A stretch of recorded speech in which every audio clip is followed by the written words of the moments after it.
G Tamil news நேயர்களுக்கு வணக்கம். இன்றைய டாக் நிகழ்ச்சியில் அரசியல் களத்தில் நடந்த பல்வேறு சுவாரஸ்யமான நிகழ்வுகளை குறித்து நாம் பேச இருக்கிறோம். குறிப்பாக முதல்வர் விஜய்க்கு இந்தியா கூட்டணியில் பதவி திரும்ப கொடுத்திருக்கக்கூடிய ஐடியா என்ன என்பது தொடர்பாகவும், அதே போல பாஜகவில் பதுங்கியிருக்கும் ஸ்லீப்பர் செல்ஸ் தொடர்பாகவும், அண்ணாமலையின் புதிய இயக்கத்தில் ரஜினி மருமகன் உடைய பங்களிப்பு என்ன என்பது தொடர்பான முழு விவரங்களையும் நம்மோடு பகிர்ந்திருக்கிறார் நமது செய்தி ஆசிரியர் நாகப்பன். வணக்கம். வணக்கம் சார். இன்னைக்கு குறிப்பாக தமிழக அரசியல் வட்டாரங்களில் பரபரப்பாக பேசப்பட்டு வருகிற ஒவ்வொரு நாளும் ஒவ்வொரு சம்பவங்கள் வந்து அரசியல் வட்டாரங்களில் அரங்கேறி வருது. இதனால் இந்தியா கூட்டணி உடைய தலைவராய் முன்னாள் முதலமைச்சர் ஸ்டாலின் அவர்கள் இருந்தார். தற்பொழுது இந்தியா கூட்டணியில் அங்கம் வகித்திருக்கக்கூடிய விஜய் அவர்களுக்கு பதவி வழங்கப்படும் என ஒரு பேச்சு வந்து அரசியல் வட்டாரங்களில் பேசப்பட்டு வருகிறது. அதற்கு திரும்ப கொடுத்திருக்கக்கூடிய ஐடியா என்ன? இந்தியா கூட்டணியுடைய மிக முக்கியமான தலைவராக வந்து மு.க. ஸ்டாலின் இருந்தார். தேசிய அரசியலில் பாஜகவை தீவிரமாக எதிர்க்க வேண்டும் என்ற ஒரு வீரியத்தோடு அவர் செயல்பட்டார். ஒரு மாநிலத்தில் இருந்து கொண்டு ஒரு தேசியத்தை எந்த அளவிற்கு பாஜகவில் எதிர்ப்பு முகமாக செயல்பட முடியுன்றதுக்கு உதாரணமாக இருந்தார். இந்த களத்தில் காட்சிகள் மாறியது. தாவேகாவுடன் காங்கிரஸ் தேர்தலுக்கு பிந்தைய கூட்டணி அமைத்ததிலிருந்து இந்தியா கூட்டணியிலிருந்து திமுக விலகியது. இப்படிப்பட்ட ஒரு சூழ்நிலை தான் திமுக ஒரு காங்கிரஸ் இல்லாத மாநில கட்சிகளை இணைத்து ஒரு மூன்றாவது கூட்டணி அமைக்கலாமா அப்படிங்கிற ஒரு ஆலோசனையை மேற்கொண்டிருந்தது. அந்த திட்டத்தை தவிடுபொடி ஆக்குற விதமாக இந்தியா கூட்டணி ஆலோசனை கூட்டத்தில் ஒரு விஷயத்தை திரும்ப முன்னெடுத்தார். அதுதான் தேசிய அளவில் இந்தியா கூட்டணியில் தாவேகா இணையணும், தாவேகா இணைந்தால் நாங்கள் வரவேற்போம் அப்படின்னு சொன்னார். அதோடு அவர் நிற்கலை.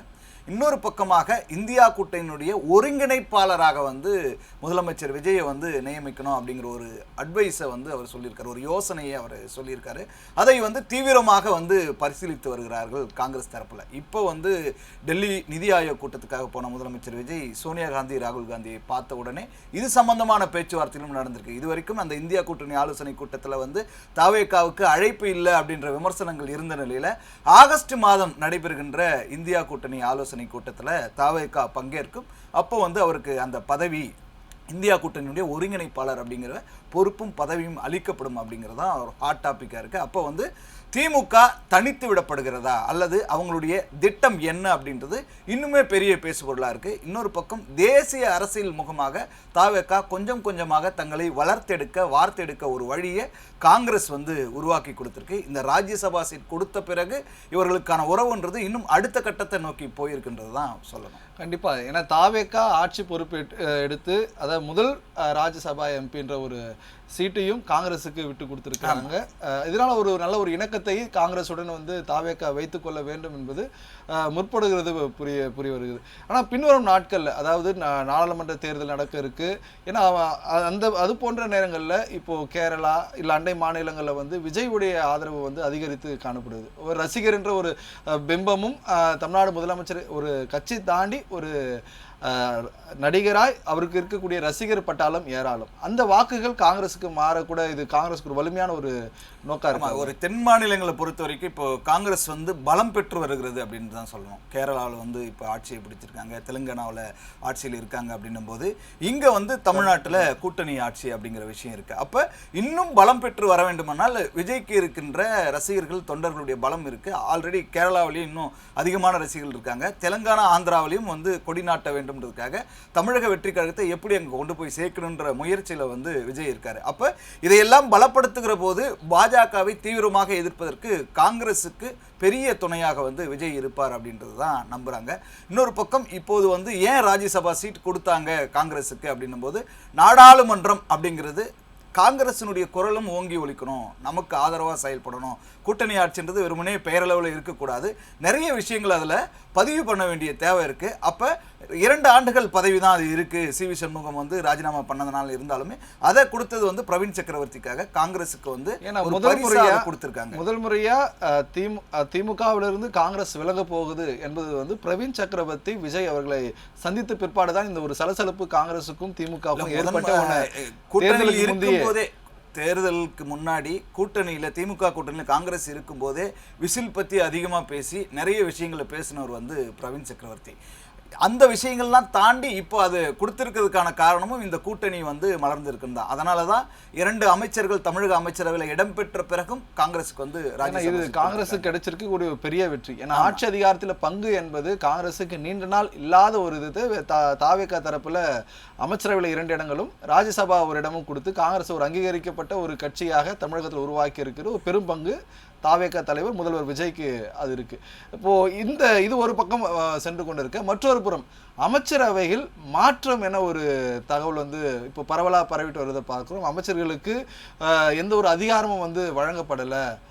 மூத்த அமைச்சர்கள் தான் வந்து அதுக்கான வழிகாட்டல் நெறிமுறைகளை போல ஒரு ஆய்வு கூட்டம் இதுக்காக மட்டும்தான் அமைச்சர்கள் பயன்படுத்தப்படுகிறார்கள் என்ற ஒரு பேச்சு வருது. இதோடைய முழு விவரங்கள் என்ன? இல்லை, அமைச்சரவை மாற்றம்னா ரீல்ஸ் நிறைய போட்டுக்கிட்டு நிறைய சர்ச்சைகளில் சிக்கிறாங்க, சலசலப்புகளில் சிக்கிறாங்க அப்படிங்கிற விஷயம் வந்து நிறைய வந்து பதிவாயிட்டே இருந்தது. இன்னொன்று, சுற்றுலாத்துறை அமைச்சர், சுற்றுச்சூழல் துறை அமைச்சர், இந்த வித்தியாசம் கூட தெரியாமல் வந்து அமைச்சர் ராஜீவ் பேசினது, இந்த மாதிரியான சர்ச்சைகளையும் சலசலப்புகளையும் ஏன் வந்து அமைச்சர்கள் உருவாகிட்டே இருக்காங்கன்னு அதிருப்தி வந்து முதலமைச்சர் விஜய்க்கு இருந்தது. அப்போ சில பேரை வந்து நம்ம அமைச்சரவையில் மாற்றம் செய்து இந்த சலசலப்புகளுக்கெல்லாம் ஒரு எண் கார்டு போடலாம் அப்படின்றது அவர் யோசித்தது, அது சம்பந்தமான ஆலோசனையில் இருந்தது உண்மை. ஆனால் வந்து இப்போவே அமைச்சரவை மாற்றினோம்னா இங்கே அமைச்சர்கள் வந்து அதிருப்தி ஆவாங்க. இன்னொரு பக்கம் தகுதி இல்லாதவங்க அமைச்சர் ஆகிட்டாங்கன்னு எதிர்க்கட்சிகள் விமர்சனம் பண்ணும் அப்படின்னு சொன்னதுக்கு பிறகு அதை வந்து ஆற போட்டிருக்காங்க. இப்போது அமைச்சரவையில் எந்த மாற்றமும் இல்லை. ஒரு 6 மாதங்களுக்கு எந்த சிக்கலும் இல்லாமல் இதை பண்ணணும் அப்படிங்கிறது தான் அவங்க பார்த்துருக்காங்க. ஏன்னா ஏற்கனவே அமைச்சர்களாக இருக்கும்போது அவங்களுடைய செயல் வடிவங்கள் நிறைய விஷயங்கள் கொடுக்கணும் அப்படின்றதுனால திடீர்னு அவங்களா ஆய்வுக்கு போகிறது, திடீர்னு ரீல்ஸ் போகிறது, ஒரு மீட்டிங்கை கூட ரீல்ஸாக மாற்றுறது, ஒரு தொழில்துறை சம்மந்தமான இதாக இருந்தாலும் கூட அதுக்கு வந்து ரீல்ஸ் மூலமாக வந்து ஒரு கோரிக்கை விடுக்கிறது, இந்த மாதிரி விஷயங்கள்லாம் வந்து விஜய் வந்து ரசிக்கல. தொழில்துறை அமைச்சர் கீர்த்தனாவுக்கு கூட இப்போ தென்கொரியா போகிறதுக்கான அனுமதி வந்து ரொம்ப லேசுப்பட்ட விஷயத்தில் சாதாரணமாக கிடைக்கல. நிறைய விஷயங்கள் சொல்லி பேசி அதற்கப்புறம் தான் வந்து அந்த அனுமதி கிடைச்சிருக்கு. அப்போ இன்னும் வீரியத்தோடும் கவனத்தோடும் பொறுப்போடும் வந்து செயல்பட வேண்டும் அமைச்சர்கள் அப்படின்னு சொல்லியிருக்கார் முதலமைச்சர் விஜய். அது மட்டும் இல்லாமல் எந்த விதமான ஒரு சாதி சங்க கூட்டத்தில் வந்து அமைச்சர்களோ எம்எல்ஏக்களோ நிர்வாகிகளோ பங்கேற்கக்கூடாதுன்னு ஸ்ட்ராங்காக ஒரு ரூல் போட்டிருக்காரு. எந்தவித சர்ச்சைகளிலும் சிக்கக்கூடாது அப்படின்னு சொல்லியிருக்காரு. துறை சார்ந்து இல்லாமல் வேற துறை சார்ந்து நீங்கள் தேவையில்லாமல் கருத்தையும் சொல்லக்கூடாது அப்படின்னு ஒரு பெரிய ஒரு உத்தரவையே வந்து விஜய் போட்டிருக்காரு. கண்டிப்பாக. ஏன்னா இந்த பிறப்புக்கும் எல்லாம் உயிர்க்கும் என்றது அந்த ஒரு டேக்லைனில் தான் இந்த தாவேகா அரசு பயணிக்கிறது என்று சொல்லலாம். ஏன்னா இந்த மத சார்பற்ற கூட்டங்களில் வந்து அமைச்சர்கள் பங்கேற்கும் பொழுது பிறருக்கு அந்த ஒரு மனசார்பு ஏற்படும் என்ற ஒரு வகையில் இந்த ஒரு உத்தரவு கடந்த வாரம் போடப்பட்டதாக ஒரு தகவல் வந்திருக்கு. இது ஒரு புறம் இருக்க, அண்ணாமலை புதிதா ஒரு இதுலயே வந்து இப்போ ஸ்ரீநாத் வந்து நம்ம சொல்லலாம். இப்போ ஸ்ரீநாத் வந்து எல்லாருமே ஒவ்வொரு அமைச்சரையும் இந்த அமைச்சரவை மாற்றத்துக்கு முன்னாடி இன்னொரு சிக்கல் என்ன இருக்கு அப்படின்னா, ஒவ்வொரு அமைச்சர்ட்டையும் வந்து எனக்கு வாரிய தலைவர் பதவி வாங்கி கொடுக்கணும்னு முண்டியடிக்கிற கூட்டம் வந்து நிர்வாகிகள் வந்து அதிகமாக இருக்குது. ஸ்ரீநாத் வந்து நிறைய பேர் அப்படி மீன்வளத்துறை அமைச்சர் விஜயனுடைய நண்பர் அப்படிங்கிறதுனால நிறைய விஷயங்கள் சொல்லும்போது அவர் வந்து ஒரு கட்டத்தில் கையை வரிச்சிட்டார். எனக்கே பெரிய அதிகாரம் இல்லைங்க, என்னை வந்து டிஸ்டர்ப் பண்ணாதீங்க அப்படின்ட்டு. கச்சத்தீவு பிரச்சனையில் அவர் நோ கமெண்ட்ஸ்ன்னு சொன்னது ஒரு பெரிய சலசலப்பை ஏற்படுத்துச்சு. தூத்துக்குடியை பெரிய துறைமுக நகரமாக்குவேன் அப்படின்னு சொன்னார். ஆல்ரெடி தூத்துக்குடி பெரிய துறைமுக நகரம் தான்.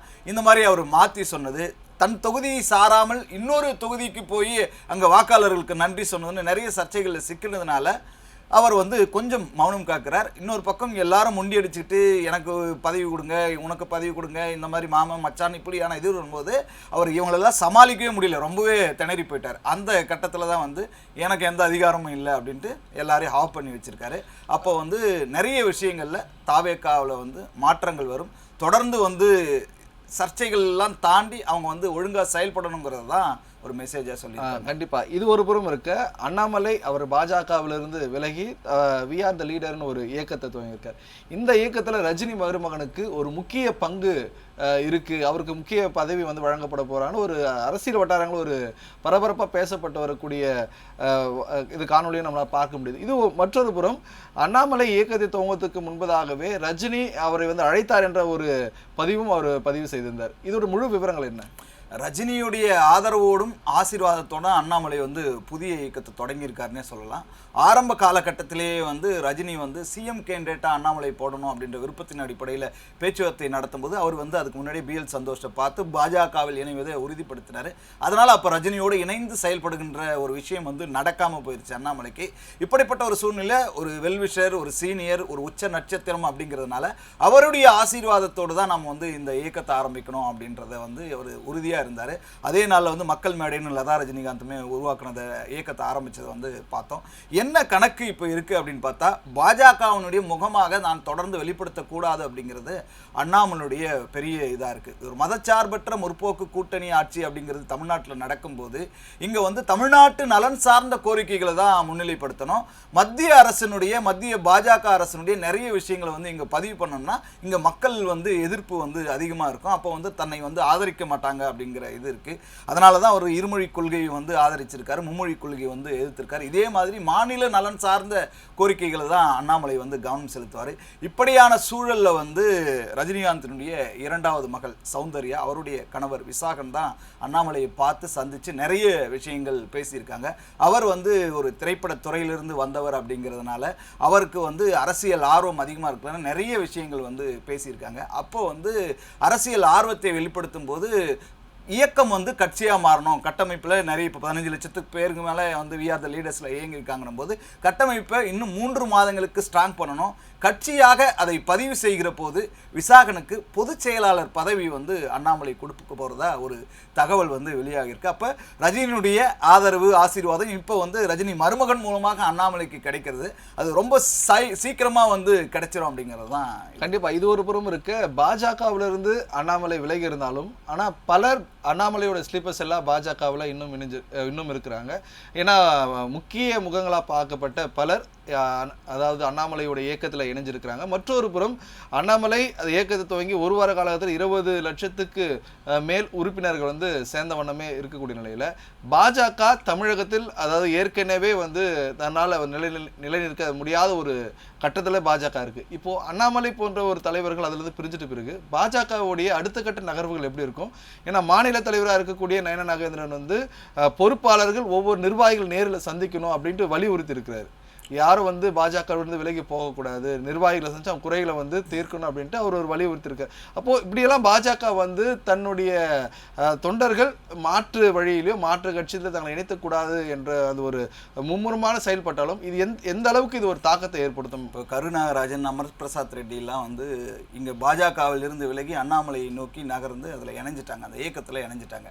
அடுத்தடுத்து ஸ்லீப்பர் செல்ஸாக பதுங்கு குழியில் இருக்கிற மாதிரி ஏன் இருக்காங்க அப்படின்னா சில விஷயங்களை பகிர்ந்து கொள்வதற்காக. இதை களை எடுக்கணும் தான் நயனா நாகேந்திரன் பொறுப்பாளர்கள் சந்திக்கணும் அப்படின்னு சொல்லியிருக்காரு. பாஜகவிலும் மிகப்பெரிய ஒரு மாற்றம் வந்து உட்கட்டமைப்பில் மாறப்போது, நிர்வாகிகள் வந்து மாற்றப்படுறாங்க. நிறைய விமர்சனங்களை வந்து பாஜக வந்து சந்தித்து விட்டது. அண்ணாமலை போன பிறகு அவர் அண்ணாமலை தமிழக பாஜகவின் முகமாக இருந்தார்ன்றதுனால நயனா நாகேந்திரனுக்கான செல்வாக்கு வந்து மங்கி போன மாதிரியான ஒரு பிம்பம் கட்டமைக்கப்பட்டதை வந்து நயனா நாகேந்திரன் விரும்பல. பிஎல் சந்தோஷை பார்த்தாரு, அமித்ஷாவை பார்த்தாரு. அவர் தான் நயனா நாகேந்திரன் தான் இப்போ தமிழக பாஜக தலைவராக நீடிக்க போறார், வேற யாரும் மாற்றப்போவதில்லை. அப்படிங்கும்போது கட்சியினுடைய கட்டமைப்பு மொத்தமாக மாற்றணும் அப்படின்னு நினைக்கிறாரு. இங்கே இருக்கிற அண்ணாமலையுடைய ஸ்லீப்பர் செல்களையும் கண்டறிந்து அவர்களை நீக்குவதும் அவருடைய அசைன்மெண்ட்டில் ஒரு முக்கியமானதாக இருக்குது. இன்னொன்று, அண்ணாமலை வந்து தமிழக பாஜகவை மட்டும்தான் எதிர்ப்பார். ஒரு தேசிய அரசியலில் மத்திய பாஜகவை எதிர்த்து தொடர்ந்து அவர் அரசியல் பண்ணுவார்னா இல்லை. அவருடைய இலக்கு நோக்கம்ங்கிறது இங்கே பாஜகவிற்கு மாற்றாக இருக்கணும், அதே சமயத்தில் தமிழக பாஜகவை மட்டும்தான் எதிர்க்கணும் அப்படிங்கிறது தான் இருக்குது. அப்போது தான் அந்த வாக்குகளை அறுவடை செய்ய முடியும் அப்படின்னு நினைக்கிறாரு. நாடாளுமன்ற தேர்தல் அவர் தமிழக பாஜக தலைவராக இருக்கும்போது 11% வாக்குகளை பெற்றார். இப்போ வந்து சட்டமன்ற தேர்தலில் வந்து 3% வாக்குமா பாஜக சுருங்கிருச்சு. அது விஜய்க்கு போயிடுச்சுன்னு இருக்கும்போது விஜய்க்கு இருக்கிற வாக்குகளை எப்படி பிரிக்கிறதுன்றது அண்ணாமலையுடைய திட்டமாக இருக்குது. அப்போ பாஜகவின் மாற்றுமுகமாக செயல்படணும், அதே சமயத்தில் மதச்சார்பற்ற முற்போக்கில் இருக்கிற சில அம்சங்களை வந்து கையாளணும் அப்படிங்கிறது தான் இருக்கு. இந்த சமயத்தில் தான் பிஜேபி வந்து அவருக்கு வந்து ஒரு ராஜ்யசபா சீட்டு ஆந்திராவில் இருந்து கொடுக்கலான்னு முதல்ல பிளான் பண்ணாங்க. அவர் வந்து ராஜினாமா பண்ணுறதுக்கு முன்னாடி ஆந்திராவில் வந்து விரைவில் வந்து ராஜ்யசபா சீட்டுக்கான தேர்தல் வந்து நடைபெறுது. 4 சீட்டு அங்கே வந்து காலியாக இருக்குது. 2 சீட்டு வந்து தெலுங்கு தேசம் சந்திரபாபு நாயுடுக்கும், 1 சீட்டு ஜனசேனாவுக்கும் பவன் கல்யாணுக்கு கொடுத்து, 1 சீட்டை வந்து பாஜகவுக்கு அண்ணாமலைக்கு கொடுக்கலான்னு தான் பாஜகவினுடைய திட்டமாக இருந்தது. இப்போ அண்ணாமலை ராஜினாமா பண்ணதுனால அந்த 1 சீட்டையும் தெலுங்கு தேசம் கட்சி சார்பாக சந்திரபாபு நாயுடு எடுத்துக்கலான்னு பாஜக கிட்ட பேச்சுவார்த்தை நடத்திக்கிட்டு இருக்காரு. அவங்க அண்ணாமலையால் அங்கே ஒரு சின்ன மாற்றமும் ஒரு தேக்கமுமே இருந்திருக்கு. அதை சரி செய்ய வேண்டிய நிலையில வந்து இப்போ நயினா நாகேந்திரன் ஈடுபட்டிருக்காரு. இப்போ இதெல்லாம் இருக்கு. இப்போ விடுதலை சிறுத்தைகள் கட்சியில் இருக்கக்கூடிய முன்னாள் எம்எல்ஏ அவருக்கு இந்த மாதிரி வழங்கலாம். ஆனால் பட் தனி கட்சி ஆரம்பிக்க மும்முரம் காட்டி வருதா ஒரு பேச்சு வருது. ஏன் அவருக்கு சீட்டு தரல அப்படின்ட்டு பல காணொளிகளில் வந்து பலரால் பேசப்பட்டது. அதற்கான விளக்கமும் திருமாவளவனும் கொடுத்துருந்தா நாம் பார்க்குறோம். இப்படி இருக்கும்போது யார் அந்த முன்னாள் எம்எல்ஏ, எதற்காக அவர் தனி கட்சி ஆரம்பிக்க போகிறார்? 2 முன்னாள் எம்எல்ஏக்கள் அதிருப்தியில் இருந்தாங்க விசிகால. ஒருத்தர் வந்து பனையூர் பாபு, அவர் திமுகவில் இணைஞ்சிட்டார். இன்னொரு முன்னாள் எம்எல்ஏ இருக்காரு ஆலூர் ஷானவாஸ். அவருக்கு ஏன் சீட்டு கொடுக்கலன்னு பெரிய கேள்வியாக இருந்தது. அவருக்கு ஒதுக்கப்படுகிற தொகுதி எது, அவருடைய விருப்பப்பட்டியல் எதுன்றதை திமுக நேரடியாகவே ஆலூர் ஷானவாஸ் தான் பேசினாங்க. என்கிட்ட பேசுகிறது திருமாவளவன் பொதுவெளியிலேயே போட்டு உடைச்சாரு. அப்போதுலேருந்தே அந்த சில அதிருப்திகளும் சங்கடங்களும் இருந்தது, சில முரண்கள் வெளிப்பட்டது. அவருக்கு சீட்டு கொடுக்கலன்னும் போது நிறைய சிக்கலாக இருந்தது. இப்படிப்பட்ட ஒரு சூழ்நிலையில தான் திமுக கூட்டணியிலிருந்து வெளியேறி விசிக வந்து தாவேகாவுடன் கூட்டணி அமைத்தது, ஆதரவு கொடுத்தது முதல்ல, அப்புறம் கூட்டணி அமைச்சரவையில் பங்கேற்றது. இப்போ வந்து ஒரு பெரிய விரிசல் இருக்கு. இந்த விரிசலுக்கு இடையில வந்து ஆலூர் ஷானவாஸ் மாறலாமா, கட்சி மாறலாமா அப்படிங்கிற ஒரு யோசனை வந்து அவர் இருந்தார். அப்போதான் வந்து ஒரு மாநில கட்சியாக, முஸ்லீம் கட்சியாக நம்ம வந்து தொடர்ந்து பயணிக்க முடியும் தமிழ்நாடு முழுக்க, அப்படி தொடங்குறதுல வந்து சரியாக இருக்கும் அப்படின்ற மாதிரி நினைச்சாரு. அப்போது தான் வந்து விசிக தரப்பில் தலைவர் தொல் திருமாவளவன் வந்து நிறைய சமாதான பேச்சுவார்த்தைகள் தொடங்கி உங்களுக்கு ஒரு நல்ல பொறுப்பு இருக்கும், நீங்கள் வந்து அவசரப்படாதீங்கன்ற மாதிரி இது பண்ணி ஒரு முட்டுக்கட்டை போட்டார். இன்னொரு பக்கம் திமுகவுக்கும் ஒரு மெசேஜ் அனுப்பிச்சார். விசிகாவிலிருந்து வெளியேறிய நிர்வாகிகளை வந்து நீங்கள் வந்து திமுகவில் சேர்க்கறது சரியாக இருக்காது, அது அரசியல் அறம் இல்லை அப்படின்னு சொன்னார். இதனாலேயே கொஞ்சம் வந்து ஒரு தயக்கம் இருக்குது. ஆலூர் ஷானவாஸுக்கும் திமுகவில் இணையதிலையும் ஒரு தயக்கம் இருக்குது. ஏன்னா ஒரு பேச்சாளராக தங்களை தொடர்ந்து பயன்படுத்திக் கொள்வார்கள், அதற்கு பிறகு தன்னுடைய எதிர்காலம் என்ன அப்படிங்கிற ஒரு கேள்வி இருக்குது. அதனாலேயே இன்னைக்கு வந்து ஒரு சிறுபான்மை சமூகத்துக்கு கிடைக்கிற நிறைய வெற்றிகளை இங்கே பார்க்க முடியுது. நிறைய கட்சிகளும் இருக்குது, மக்கள்கிட்டே வாக்காளர்கிட்டே நிறைய ஒரு பெரிய வரவேற்பு இருக்குது. இன்னொன்று ஆலூர் ஷானவாஸ் தமிழகம் முழுக்க அறிந்த முகம்ங்கிறதுனால ஒரு மாநில கட்சியாக, ஒரு முஸ்லீம் கட்சியாக ஒரு அங்கீகரிப்பு, ஒரு கட்சியை பதிவு செய்து தொடங்கலாம் அப்படிங்கிற எண்ணத்தில் இருக்காரு. ஆனால் அது ஒரு இறுதி வடிவம் இன்னும் பெறவில்லை. இதுக்கு இடையில விசிக என்ன செய்கிறது ஷானவாஸுக்கு, அல்லது திமுக தூண்டில் போடுகிறதா அப்படிங்கிறத தான் நம்ம பொறுத்திருந்து பார்க்கணும். முதல்வர் விஜயின் அதிரடி மூவ், திமுக வச்சிருக்கக்கூடிய செக் என்ன? முதல்வர் விஜயினுடைய அதிரடி மூவ் அப்படிங்கிற ஒரு விஷயம் வந்து இப்போ வந்து தமிழ்நாட்டில் அப்படிங்கிற பார்க்கும்போது இடைத்தேர்தல் அப்படிங்கிறது ரொம்ப முக்கியமான ஒரு விஷயமா இருக்குது. இந்த இடைத்தேர்தல் அப்படிங்கிறதுல யார் போட்டியிடுவது அப்படிங்கிற ஒரு கேள்வி இருக்குது. தாவேகா சார்பில் எல்லோரும் போட்டியிட போகிறார்கள் என்பது உறுதி. அதிமுக சார்பில் போட்டியிட போகிறார்களா, புறக்கணிக்க போகிறார்களா அப்படிங்கிற ஒரு கேள்வி இருக்குது. அதிமுக புறக்கணிப்பதற்கான வாய்ப்புகளே இருக்குது. அங்கே வந்து திமுகவை வெற்றி பெற வைக்க வேண்டும் என்பதற்காக கூட அது புறக்கணிக்கிற முடிவாக இருக்கலாம். அல்லது இங்கே மும்முனை போட்டியாக மாறிவிட்டு 3வது இடத்திற்கு தள்ளப்பட்ட நிலையில் நிறைய செலவு பண்ணி திருப்பி வந்து அதிருப்தியை சம்பாதிக்க விரும்பாமல் மௌனம் காப்பது அப்படிங்கிற ஒரு விஷயத்துக்குள்ளே இருக்கலாமா அப்படின்ற ஒரு யோசனை வந்து அதிமுகவில் இருக்குது. இப்படிப்பட்ட ஒரு சூழ்நிலையில் தான் வந்து திமுகவில் இடைத்தேர்தலில் யார் போட்டியிடுவதுன்ற கேள்வி வந்திருக்கு. இப்போ வந்து அன்பில் மகேஷ், அப்புறம் அப்பாவு, இவங்கெல்லாம் வந்து முன்னாள் முதலமைச்சர் ஸ்டாலின் வந்து இடைத்தேர்தலில் போட்டியிடணும் அப்படின்னே சொல்கிறாங்க. அவர் வந்து அந்த முடிவை எடுக்கவே இல்லை இப்போ வரைக்கும். அவர் வந்து மௌனம் காக்கிறார், நிறைய ஆலோசனைகளை வந்து மேற்கொள்கிறார். அது நடக்குமான்னு தெரியல. இப்படிப்பட்ட நிலையில் தான் இங்கே வந்து திமுகவுக்கு செக் வைக்கிறதுக்காக இப்போ KN நேரு மாதிரியான ஊழல் வழக்கு, குற்றச்சாட்டுகள் இதெல்லாம் இருக்கும்போது அந்த வேலைகளை, அந்த வழக்குகளை தீவிரப்படுத்துறதில், கவனப்படுத்துறதுல வந்து விஜய் வந்து ஒரு மூவ் வந்து பண்ணிகிட்டு இருக்காரு. அப்போ மற்ற விஷயங்களை யார் யார் மேலெல்லாம் இங்கே குற்றச்சாட்டுகள் இருக்குது, ஊழல் வழக்குகள் இருக்குது அப்படின்னு தூசி தட்டி பார்க்குறது, அதற்கான இலக்குகளை வந்து சரியாக செயல்பட வைக்கிறதுன்ட்டு திமுகவுக்கு ஒரு பெரிய செக் வைக்கணும்னு இருக்காரு. இப்போ உதயநிதி நிறைய விஷயங்களை வந்து விஜய்க்கு எதிராக இப்போது பேசி கொண்டிருக்கிறார். இன்னொரு பக்கம் தொடர்ந்து 6 மாத ஆட்சிக்கு வந்து நாங்கள் எதுவுமே வந்து சொல்ல மாட்டோம் அப்படின்னு சொல்லும்போது இது 3 மாதம் கூட தாங்குமா தெரியாது, சட்டம் ஒழுங்கு பிரச்சனை அப்படின்ற மாதிரி ஒரு விஷயம் இருக்குது. மின்வெட்டு சம்பந்தமான விஷயங்கள் இருக்குது. இதையெல்லாம் மழுங்கடிக்கிற விதமாகவும், இன்னொரு பக்கம் திசை திருப்புகிற விதமாகவும் திமுக முன்னாள் அமைச்சர்கள் மீதான வழக்குகள் தூசி தட்டி வைக்கும்போது அது இன்னும் வேற லெவலில் ஒரு அரசியல் நகர்வாக விஜய்க்கு வந்து பார்க்கப்படுங்கிறது தான் முக்கியமான விஷயம். கண்டிப்பாக இப்போ இந்த இடைத்தேர்தல் வரக்கூடிய நாட்களில் திமுக தனித்து போட்டியிட வேண்டும் என திமுக நிர்வாகிகள் திமுக தலைவர் ஸ்டாலின் அவர்களை வலியுறுத்தியதாக கூறப்படுகிறது. அது இல்லாமல் இந்த மாவட்ட செயலாளர் கூட்டம் கடந்த 2 தினங்களாக அறிவாலயத்தில் வந்து நடந்து வந்து இந்த மாவட்ட செயலாளர் கூட்டத்திலையும் பல்வேறு கருத்து மோதல்கள் வந்து நடைபெற்றதாக தகவல் வருது. இப்போ இப்படி இருக்கும்பொழுது மாவட்ட மாவட்ட செயலாளர் எண்ணிக்கை கூட்டணும் அப்படி நம்ம 100ஆக மாற்றணும் அப்படின்ற ஒரு இலக்கை திமுக நிர்ணயித்திருக்கிறாங்க. இப்போ இந்த மாவட்ட செயலாளர் கூட்டங்கள்ல புதிய மாவட்ட செயலாளர்கள் இடம்பெறுவார்களா, இளைஞர்களுக்கு முன்னுரிமை அளிக்கப்படுமா அல்லது வாரிசுகளுக்கு முன்னுரிமை அளிக்கப்படுமா என்பது ஒரு பெரிய கேள்விக்குறியா வந்து எழுந்து. இதுல கேள்விக்குறியே இல்லை. ஏன்னா வந்து ஒரே இடத்தில் அதிகார பரவல் இருக்கிறது, அதிகாரம் இருக்கிறதுன்றது திமுகவின் மீதான மிகப்பெரிய விமர்சனமா இருக்கு. வாரிசுகளுக்கு தொடர்ந்து வாய்ப்பு கொடுப்பதும் திமுக மீதான எதிர்ப்பை வந்து சம்பாதிச்சிருக்கு. அதனால தான் இப்போ 74-75 மாவட்ட செயலாளர்கள் 120 மாவட்ட செயலாளர் மாற்றணும்.